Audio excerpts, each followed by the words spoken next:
How to relink your Epic Games account to another Xbox account.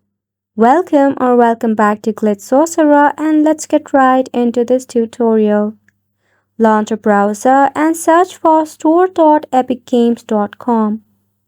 Head to a user icon and go to the account option. You'll be redirected to your account setting.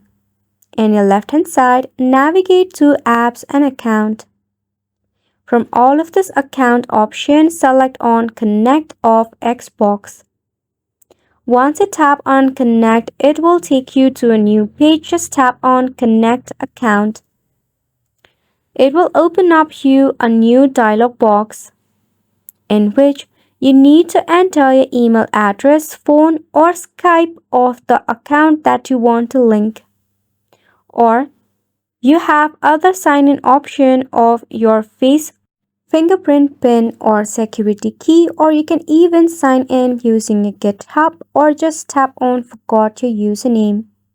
Make sure that you have logged out of the Xbox account that you are currently logged into. This is because Epic Games does not support Switch account functionality for now. So go ahead and relink your Epic Games account to another Xbox account following the instruction given to you. And it's a wrap for the video as well. Thank you so much for tuning in.